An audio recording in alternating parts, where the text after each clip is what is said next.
What is up everyone, and welcome to today's Retro FSD update. Today we head to 1997 as we continue to check off years within the 1990s. In 1997, Sioux Falls saw the likes of United, Northwest, and TWA serving the local travelers. Great Lakes Airlines also served the city at this time under the United Express branding. Based on 1997 schedules, the airline had Embraer EMB 120s and Beechcraft 1900s in service and operated flights to Chicago O'Hare, Denver, and Rapid City. As for United Mainline, it was all in the Boeing 737, with the older Dash 200 variant operating on Chicago services and the newer Dash 500 variant flying to and from Denver. It would be great to see a Battleship Gray 737-500 made in 1:400 scale, preferably by Gemini jets. As with most Retro FSD updates, you'll notice the Minneapolis route being dominated by Northwest and Mesaba, operating under the Northwest Airlink branding.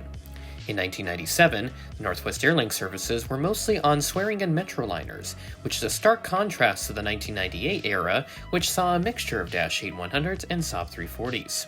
Check out my 1998 update that I made almost 2 years ago now. Crazy to think how long I've done this project.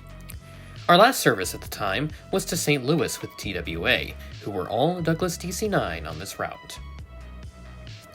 Welcome to the Sioux Falls Regional Airport today, April 6th of 1997. We have a full lineup for today's airport update, so let's get started. Starting at Gate 4 is this Northwest Airlines Douglas DC-930. Northwest Mainline service from Minneapolis operated up to 6 times a day. Combined with the 2 extra Airlink services, up to 8 daily flights could be offered on a given day in 1997. This DC-9 in particular is operating a late evening service, arriving at 8 o'clock local time as Flight 315. Moving to Gate 6 is this United Airlines Boeing 737-200 with the Sawbass livery. Since I do not possess the similar size 737-500, you'll only see the 732 in this update. Chicago O'Hare was operated up to 4 times a day, with both mainline services a daily affair. This flight will be leaving at 8:39 p.m. local time as Flight 1851. Next at Gate 8 is this United Express Beechcraft 1900. Great Lakes Airlines had a well-established presence in FSD in 1997, and from Denver they operated several times a day. This particular flight arrived at 12:07 a.m. local time the next day as Flight 5807.